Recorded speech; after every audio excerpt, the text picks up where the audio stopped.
আজকের আলোচনায় আমরা কথা বলবো বি-2 স্পিরিট বোমারু বিমান নিয়ে। আমেরিকার তৈরি, এক কথায় যাকে বলে একটা বিস্ময়কর আকাশযান। অনেকে একে স্টিলথ বোমারু নামে চেনে। হ্যাঁ, ঠিক।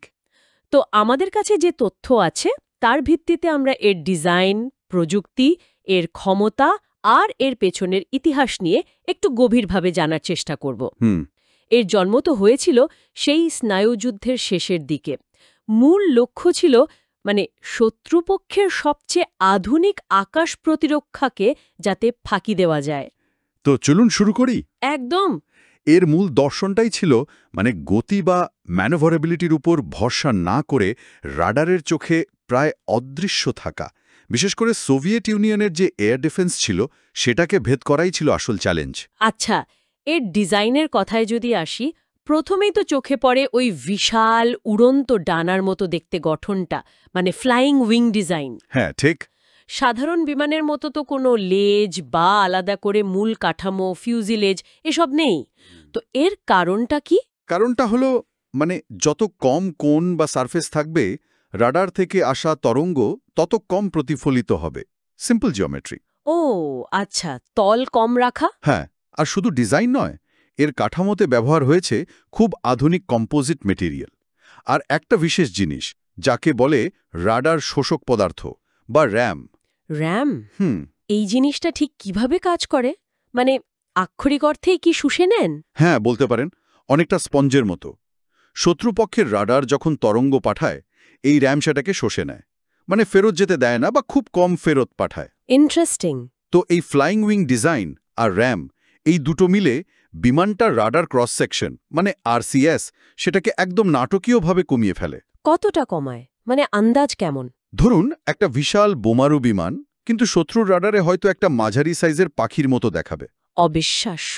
শুধু রাডার নয় কিন্তু, এর ইঞ্জিনের গরম বাতাস বেরোনোর পথ ইনফ্রারেড সিগনেচার সেটাও কমানোর ব্যবস্থা আছে। আর যেহেতু এটা সাবসনিক, শব্দের চেয়ে কম গতিতে ওড়ে। হ্যাঁ, তাই ইঞ্জিনের আওয়াজও কম।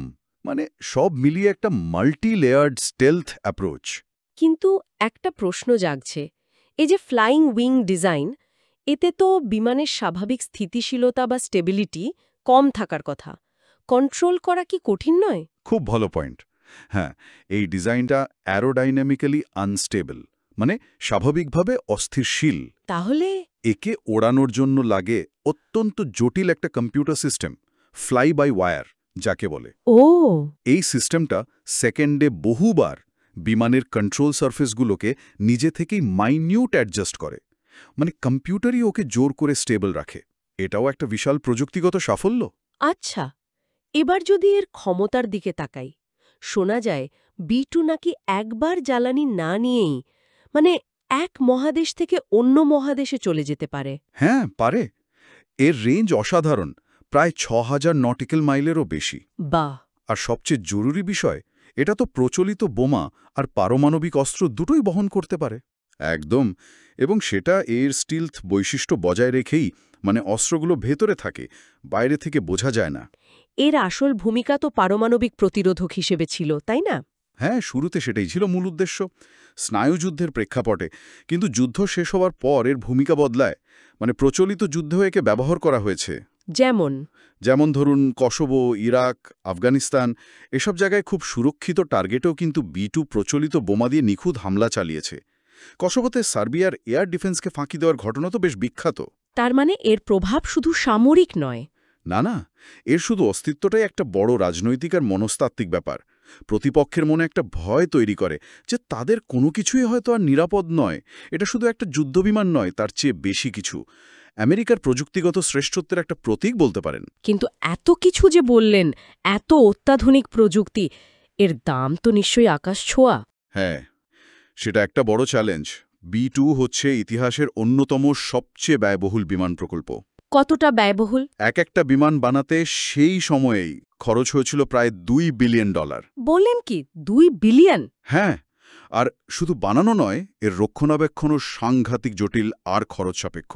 ওই যে স্টিলথ কোটিংয়ের কথা বললাম, হ্যাঁ, ওটা খুব সংবেদনশীল। ধুলোবালি, আর্দ্রতা সব কিছু থেকে বাঁচিয়ে রাখতে হয়।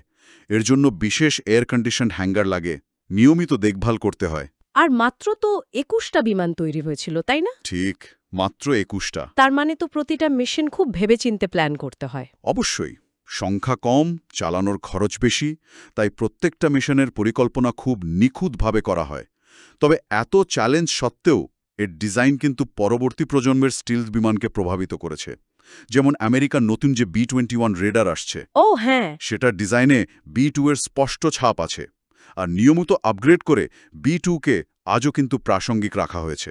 তাহলে সব মিলিয়ে যদি বলি, B-2 স্পিরিট আসলেই বিমান প্রযুক্তি আর যুদ্ধ কৌশলের এক অসাধারণ মাইলফলক, যেখানে প্রায় অদৃশ্য থাকার ক্ষমতা আর দূরপাল্লার বিধ্বংসী শক্তি একসাথে মিলেছে। হ্যাঁ, নিঃসন্দেহে।